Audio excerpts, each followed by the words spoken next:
Hello my dear students, welcome to my YouTube channel बेंजाकम classes. So students, आज हम start कर रहे हैं क्लास 9th का चैप्टर नंबर 2। इसका मैंने फर्स्ट पार्ट ऑलरेडी अपलोड कर दिया है। आई जस्ट होप आप सबने वो देख लिया होगा। अगर किसी स्टूडेंट ने वो नहीं देखा तो मैं उसका लिंक डिस्क्रिप्शन बॉक्स में दे दूंगी, आप वहाँ से देख लीजिएगा। सो अब हम स्टार्ट करते हैं हमारा जो मेन टॉपिक है, जिसमें हम क्या पढ़ेंगे, सॉल्यूशन के बारे में पढ़ेंगे, कोलाइडल सॉल्यूशन के बारे में पढ़ेंगे और सस्पेंशन के बारे में पढ़ेंगे। स्टूडेंट्स, इतना इंपॉर्टेंट टॉपिक है कि आपकी हर हायर क्लासेस में देखने को मिलेगा। जब आप 12th करोगे तब भी ये टॉपिक आएगा, जब आप बीएससी करोगे, एमएससी करोगे तब भी ये टॉपिक इतना ही इंपॉर्टेंट रहेगा। क्यों ना इस कंसेप्ट को अभी क्लियर किया जाए। अगर आप मेरे वीडियो को एंड तक देखते हो तो आपका ये पूरा कंसेप्ट क्लियर हो जाएगा। सो अब हम स्टार्ट करते हैं डेफिनेशन के बारे में। तीनों की डेफिनेशन को 1 बाय 1 पढ़ेंगे। इससे पहले मैं बता दूं, जिन भी स्टूडेंट्स ने मेरे चैनल को सब्सक्राइब नहीं किया है वो जल्दी से जल्दी मेरे चैनल को सब्सक्राइब कर दीजिए और साथ ही साथ बेल आइकन को जरूर दबाइए ताकि आपको हर नई वीडियो की अपडेट मिल। तो अब बात कर लेते हैं हम सॉल्यूशन की डेफिनेशन के बारे में। सो स्टूडेंट्स, सॉल्यूशन की डेफिनेशन को क्या कह सकते हैं, ये क्या होती है, होमोजेनियस मिक्सचर होती है। जब 2 और मोर सब्सटेंस को होमोजेनेटिकली मिक्स किया जाता है तो वो क्या देती है, हमें सेम कंपोजिशन देती है through out the mixture.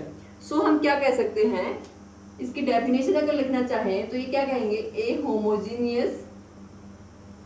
Homogeneous mixture of 2 और मोर सब्सटेंस।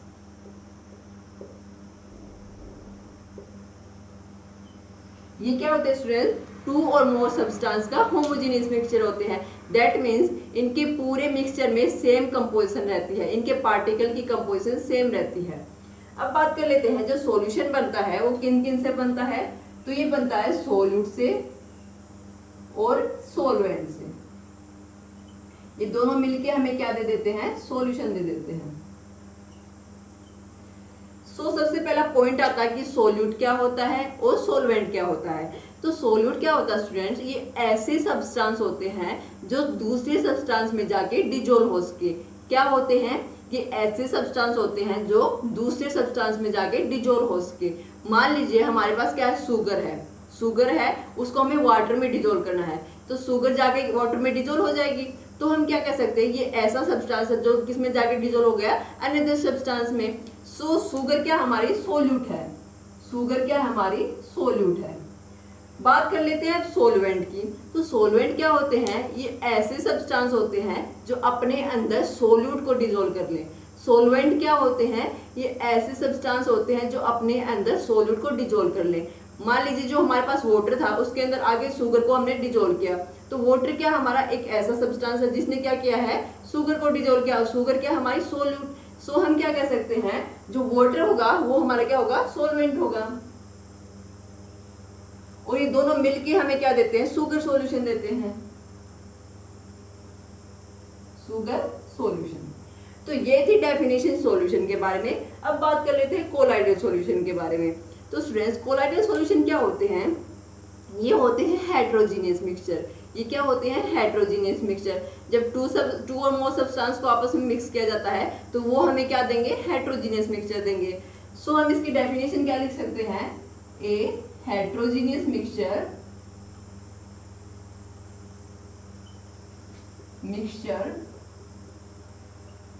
ऑफ 2 और मोर सब्सटेंस।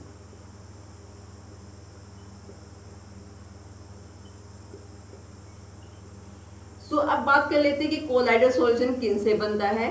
तो इनको बनाने के लिए कौन सी चीजों का यूज होता है, डिस्पर्स्ड फेज और डिस्पर्स्ड मीडियम। किस का, डिस्पर्स्ड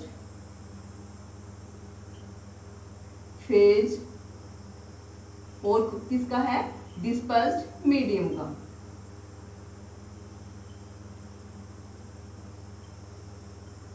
और ये दोनों मिलके हमें क्या देते हैं, कोलाइडल सॉल्यूशन देते हैं। क्या देते हैं, कोलाइडल सॉल्यूशन। ओके, सो अब क्वेश्चन आता है कि डिस्पर्स्ड फेज क्या होता है और डिस्पर्स्ड मीडियम क्या होता है। जैसा हमने यहाँ पे पढ़ा है, सोल्यूट और सॉल्वेंट का सेम काम इन्हीं का होता है। डिस्पर्स्ड फेज का क्या काम होगा, ये ऐसे सब्सटेंस होते हैं जो क्या करे, दूसरे सब्सटेंस के अंदर जाके डिजोल्व हो सके। मान लीजिए हमारे पास क्या है, मिल्क है, क्या है, मिल्क। डिस्पर्स्ड फेज हमारा मिल्क। अगर मिल्क को हम वाटर में डिजोल्व करें तो ये हमें क्या देगा, कोलाइडल सॉल्यूशन देगा। सो हमारा मिल्क है वो क्या है, डिस्पर्स्ड फेज है, और वाटर क्या होगा हमारा डिस्पर्स मीडियम। अब डिस्पर्स मीडियम क्या होता है, ये भी ऐसे सब्सटेंस होते हैं जो क्या कर सके, डिस्पर्स फेज को अपने अंदर डिजोल्व कर सके। सो वाटर हमारा क्या होगा, इसमें कोलाइडल सॉल्यूशन में वाटर क्या होगा हमारा डिस्पर्स मीडियम होगा। तो ये थी डेफिनेशन कोलाइडल सॉल्यूशन की। अब बात कर लेते हैं हम सस्पेंशन के बारे में। सस्पेंशन में क्या होता है, ये भी क्या होते हैं, हेट्रोजीनियस मिक्सचर होते हैं। जब टू और मोर सब्सटेंस को आपस में मिक्स किया जाता है तो ये भी हमें क्या देते हैं, हेट्रोजीनियस मिक्सचर देते हैं। बट इसमें एक क्या होती कंडीशन होती है कि अच्छे से डिजोल्व ही नहीं हो पाते, ओनली क्या होती है, सस्पेंडेड होते हैं। सो हम क्या लिख सकते हैं, a heterogeneous mixture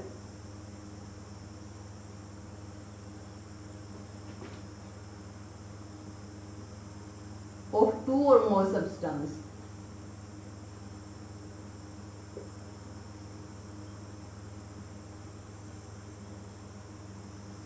which only suspended but cannot dissolve, which only suspended but can't dissolve, ये आपस में डिजोल्व नहीं हो सकते, ओनली क्या होते हैं, सस्पेंडेड होते हैं। मान लीजिए हमारे पास क्या है, सोयल है, उसको हमें वाटर के अंदर डिजोल्व करना है। तो जब हम उसको डिजोल्व करते हैं और थोड़े टाइम के लिए उसको रेस्ट पे रखते हैं तो हमें क्या मिलता है, सोयल नीचे रह जाती है और वाटर ऊपर रह जाता है। सो हम कह सकते हैं वो अच्छे से डिजोल्व ही नहीं हुए। तो ये किसके एग्जाम्पल है, सस्पेंशन के। ये थी डेफिनेशन तीनों की। अब बात कर लेते हैं इनके साइज के बारे में। तो इनके जो पार्टिकल का साइज है उनका हम देखेंगे कि सॉल्यूशन का कितना होता है, कोलाइडल सॉल्यूशन का कितना होता है और सस्पेंशन का कितना होता है। तो जो सॉल्यूशन है उनके पार्टिकल का साइज कितना होता है, साइज ऑफ पार्टिकल कितना होता है, वेरी स्मॉल होता है। क्या होता है, वेरी स्मॉल होता है। और वो कितना स्मॉल होता है, लेस देन 1 नैनोमीटर। कितना होता है, लेस देन 1 नैनोमीटर। अभी नैनोमीटर क्या है, ये एक मेजरिंग यूनिट है जो लेंथ को मेजर करती है। अगर इसको हम मीटर से कंपेयर करें तो कितनी होगी, ये 10⁻⁹ मीटर के इक्वल होती है। तो ये था इसके पार्टिकल का साइज सॉल्यूशन का, जो बहुत ज्यादा स्मॉल होता है। अब बात कर लेते हैं कोलाइडल सॉल्यूशन के पार्टिकल के साइज के बारे में। तो इनके पार्टिकल का साइज ऑफ पार्टिकल, ये क्या होता है, स्मॉल होते हैं बट इसके कंपेरिजन में थोड़े लार्ज होते हैं। ये भी क्या होते हैं, स्मॉल होते हैं। और ये कितने स्मॉल होंगे, ये होते हैं greater than 1 nanometer, greater than 1 nanometer. और ये किसके इक्वल होगी, 10⁻⁹ मीटर के इक्वल। मतलब इनका भी साइज स्मॉल है बट सॉल्यूशन के पार्टिकल के साइज के कंपेरिजन में थोड़ा लार्ज है। सस्पेंशन के पार्टिकल का साइज वेरी लार्ज होता है। ओके, इनको हम नेक्ड आई से भी देख सकते हैं। तो very large size of particle. Okay, जो नेक्स्ट पॉइंट हम पढ़ने वाले हैं वो है इनकी विजिबिलिटी के बारे में। क्या हम इनके पार्टिकल को आंखों से देख सकते हैं? देखो, सॉल्यूशन है, सॉल्यूशन के पार्टिकल का साइज बहुत स्मॉल होता है। और कितना स्मॉल होता है, नैनोमीटर। इनको हम माइक्रोस्कोप की हेल्प से तो देख सकते हैं लेकिन हम अपनी नेक्ड आई से नहीं देख सकते। क्या कह सकते हैं, can not seen with naked eyes, कि अपनी खुली आंखों से हम इनको नहीं देख सकते। ओके, देखो कोलाइडल सॉल्यूशन है, इनका पार्टिकल का साइज भी क्या होता है, स्मॉल होता है। इनको भी हम क्या नहीं कर सकते, अपनी खुली आंखों से नहीं देख सकते, नेक्ड आई से नहीं देख सकते। क्या लिख सकते हैं इसको भी, can't seen with naked eyes.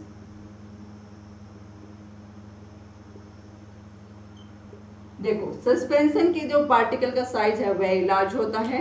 मान लीजिए जो सॉइल है उसके पार्टिकल को हम देख सकते हैं, तो हम क्या कह सकते हैं, कैन बी सीन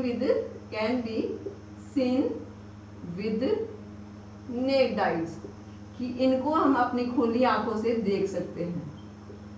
ओके, ये होगी इनकी विजिबिलिटी के बारे में। नेक्स्ट पॉइंट होगा हमारा सेपरेशन टेक्निक। सेपरेशन टेक्निक का मतलब क्या होता है स्टूडेंट, कि जो सॉल्यूशन बन गए क्या इनको हम अलग अलग कर सकते हैं, किसी भी मेथड की हेल्प से क्या इनको अलग कर सकते हैं या नहीं कर सकते, तो वो हम देखेंगे।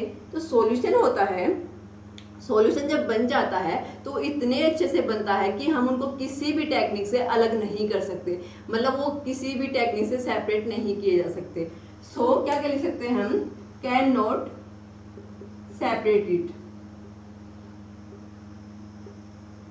इसको किसी भी टेक्निक से हम सेपरेट नहीं कर सकते। ओके, अब बात करते हैं जो कोलाइडल सॉल्यूशन बन गया हमारा, क्या उसको हम सेपरेट कर सकते हैं, उनके सॉल्यूट को अलग कर सकते हैं और सॉल्वेंट को अलग कर सकते हैं?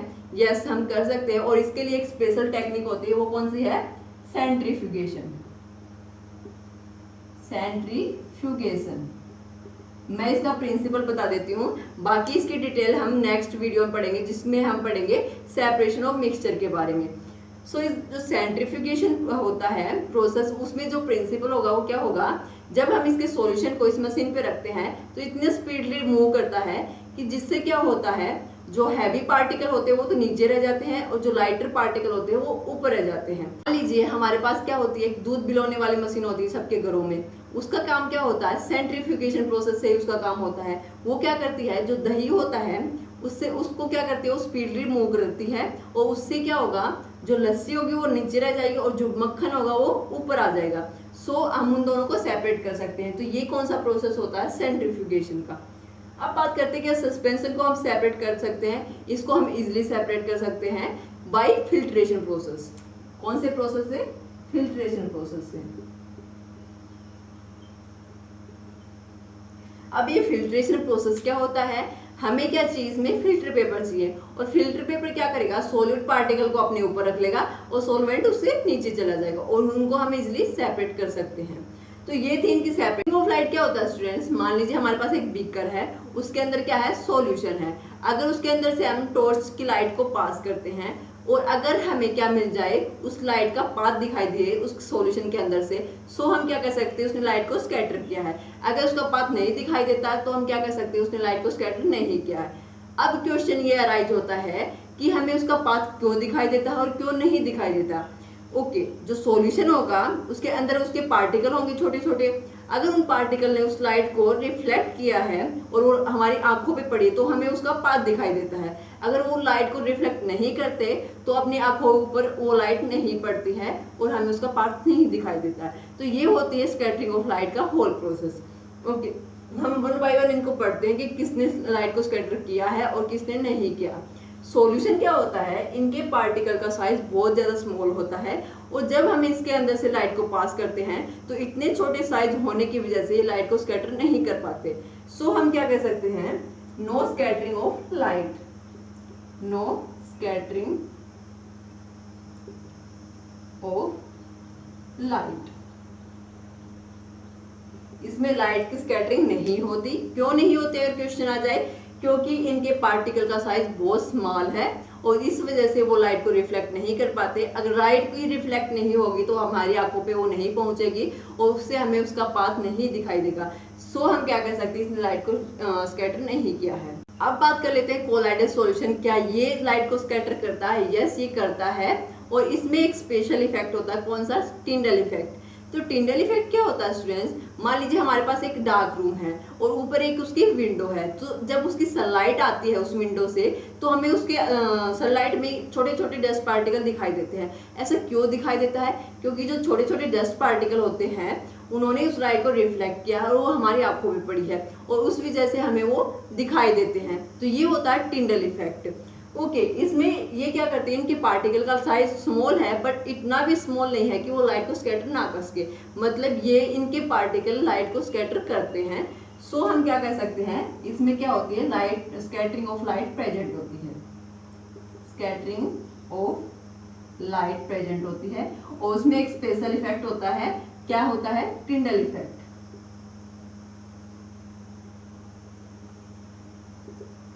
जो नेक्स्ट है सस्पेंशन, इसके पार्टिकल का साइज तो बहुत लार्ज है, ये तो इजिली लाइट को रिफ्लेक्ट कर सकते हैं।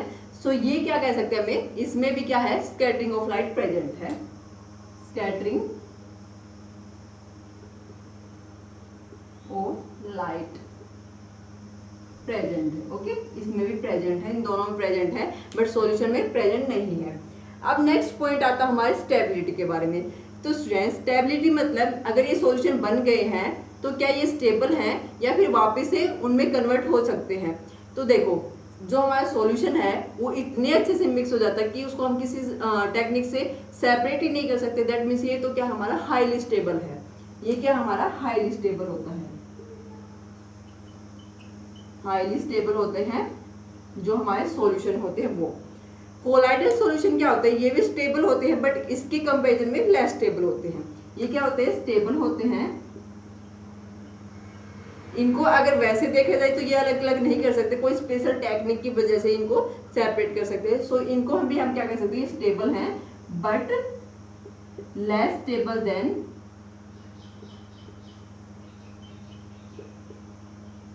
सॉल्यूशन।